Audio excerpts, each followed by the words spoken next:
Rhaena Targaryen, regardless of opinion of her, nevertheless is an important character in the lore of Westeros, being at the centre of a lot of defining events during her life. Her tale, in a way, is just as tragic as her husband, Aegon the Uncrowned, but more so because of her lost potential and the kind of person she ended up becoming. History remembers Maegor the Cruel due to the brutality of his actions, but I think there can be an argument made that in her own way, Rhaena could be just as cruel for the way she played games with people, manipulated them, and broke them down without a second thought. So in this video, I want to discuss Rhaena Targaryen's legacy, what kind of queen she would have been if she had ruled in her own right, or as regent for her daughters, and if she deserves to be looked at the same way Maegor is looked back upon now. Rhaena, being the eldest child of King Aenys Targaryen and Alyssa Velaryon, was the presumed heir until her brother was born. Even once Prince Aegon was born, she was well aware that she was likely to marry him and one day be queen. Growing up and being told this would give any child a sense of entitlement, more so when you're the eldest child. So when it was all taken away from her with Maegor's power grab and the subsequent death of her husband, Prince Aegon, it's easy to start to see why she may have found just into the idea of no longer being queen difficult to deal with, and how some of her behaviour later in life sprung from this. One thing I think is fair to point out is having her twin daughters, I think, did change her outlook on life and what was important. This was very much a crossroad for her, and the outcome would define the kind of person and the kind of ruler she would become. I think her begging Aegon to give up his claim and run away with her for the sake of her girls was in her own mind the last chance she had to cling on to what she loved, her daughters and her husband. Sadly for her, events out of her control forced her down a darker path. When Aegon died, when she had to send her girls away, part of Rhaena died that day as well. Part of her filled with potential to be great. The person that was now left was angry, resentful and bitter. You could even argue self-destructive, with the people closest to her the ones to take the brunt of it. But again, a lot of the forces that took her down these paths were not ones she chose. Her marriage to Maegor was forced. I don't think she ever would have willingly chosen to do it. I think she would have rather died fighting Maegor than to marry him. It was for her daughter's sake she did. I think a lot of the psychological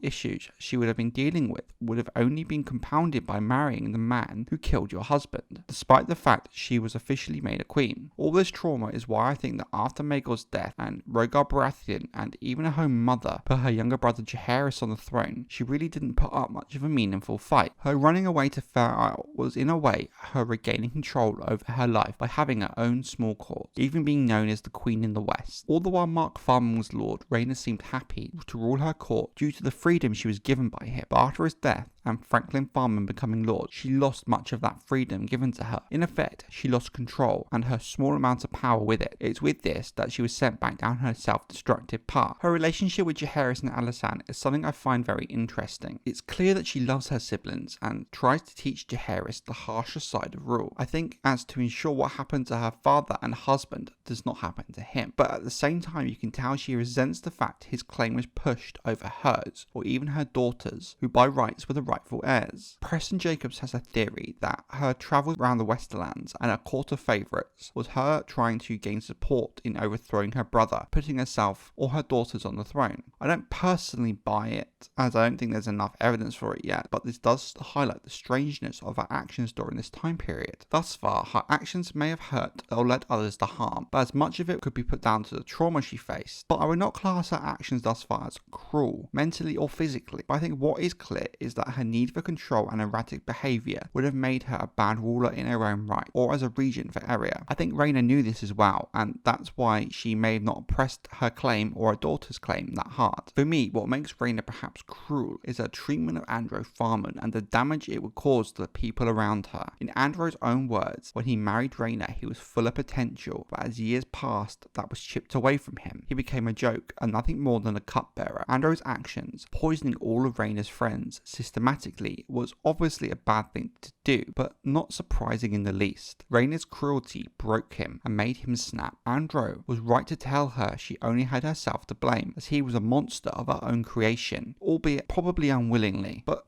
something else to remember here is that doesn't take away from the horror of Andrew's actions. Rhaena may have created him, but what he did was still of his own volition and still an awful thing to do. Now, some might point out that the marriage was a sham and used as a way for Rhaena to be with Andrew's sister, Alyssa Farman. If Andrew knew this or not does not matter. The way he was treated and mentally tortured was not the kind of thing a good person or a good ruler does. In my opinion, they are both bad people. In my opinion, Rhaena's self-destructiveness inadvertently created Andrew. Final thing I want to talk about in this video is Rhaena's twin daughters, more so Arya. It's no doubt that Rhaena loved her girls. Her actions when she tried to talk Aegon into running away proved that. Her marrying Maegor proves that as well. It was all to protect her girls, but I think she knew that all the trauma she had endured was not what was best for them, and hence her coldness towards them as they got older. Rhaena Targaryen in a way became a mirror image of her mother, and the attitude towards people reflects this. This led Arya down her own self-destructive path that ultimately led to her death. This was ultimately the straw that finally broke Rhaena and led to her exiling herself. So in conclusion, would Rhaena Targaryen have made a good queen? Prior to Aegon's death, I think she could have been, but after that and all the trauma she dealt with, I think she would have made a bad ruler. If she should be considered cruel is another matter. She definitely did mentally manipulate people, and in the case of Andrew, broke him, which led to the deaths of many people close to her. But I think what should be considered more is all the innocent people who are hurt due to her own actions, be it lesser lords or her own daughters. This is why I think Rhaena is an interesting character. Love her or hate her, she's interesting to read about. She perfectly sums up George R. R. Martin and his style. She's not black and white, she's good and she's bad, depending on your perspective and the context.